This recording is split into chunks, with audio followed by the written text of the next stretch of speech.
Welcome back to Primetime News, and a special welcome to those of you watching online at onespotmedia.com.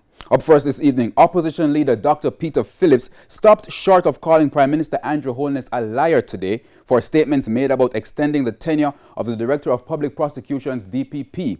Now, responding to the opposition's objection to the extension yesterday, Mr. Holness described it as curious and unfortunate. Well, Dr. Phillips has hit back. Andrea Chisholm has more in this Primetime News follow-up.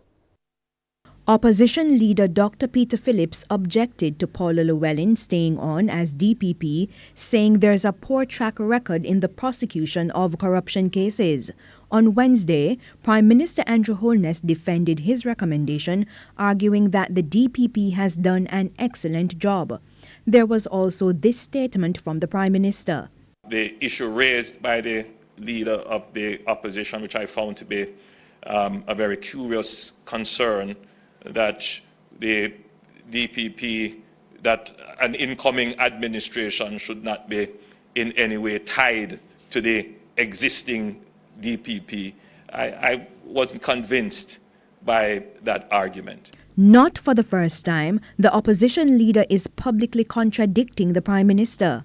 At no time did I say, as the Prime Minister stated, nor has anyone else speaking on my behalf said, that the appointment of a new Director of Public Prosecutions should be withheld in order to facilitate a new administration or any incoming government. Any suggestion in that regard is palpably false. That type of fabrication by the Prime Minister is totally unacceptable. Dr. Phillips adds that a new administration would have no role in the appointment of a DPP since it's the job of the Public Services Commission. It is only extensions of the tenure of the Director of Public Prosecutions that require consultation between the Prime Minister and the leader of the opposition. And in this instant case, that would have to be completed before September of this year, as there is no constitutional requirement that could enforce the calling of elections prior to September. Such was never a consideration. The opposition leader says, in keeping with his constitutional duty, he confidentially communicated his view to the Prime Minister and Governor General. After the Prime Minister wrote to him on February 7 regarding the DPP, he replied on March 2. To date, Dr. Phillips said the Prime Minister has not responded.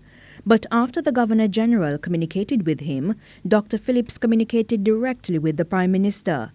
Notwithstanding the objection, the Prime Minister recommended that the DPP's tenure be extended for 3 years. For the opposition leader, the extension was done in keeping with the Constitution, and the matter is settled. It's not the first time that the opposition leader has publicly accused the Prime Minister of publicly misrepresenting private discussions between them. In October 2019, Dr. Phillips took issue with Mr. Holness, who claimed the opposition leader agreed to increase the time period for which cabinet documents are blocked from the public. Dr. Phillips said those statements were untrue. Andrea Chisholm, TVJ News. Now, in the meantime, DPP Paula Llewellyn has explained why she wants her tenure extended, arguing that she's not hanging on to the job. She was speaking a short while ago on Radio Jamaica's Beyond the Headlines program, where she indicated that a major case with several co-accused is in the pipeline. Did you hear me just say that we are about to embark? We are preparing a 50 accused matter. Do you know what is entailed in preparing a 50 accused matter? So it was for continuity of the cases that are being worked on? Well, not only that, there are certain administrations. We're having a massive renovation thing going on. We're doing unification, and we're doing several other administrative things. That, as one of my senior deputies said to me, Miss Llewellyn, give me your rhinoceros and alligator skin. It's better if you take all the battering. And I said, oh yes. And for my successor, they'll have a clean slate in place. But we do have a number of administrative things.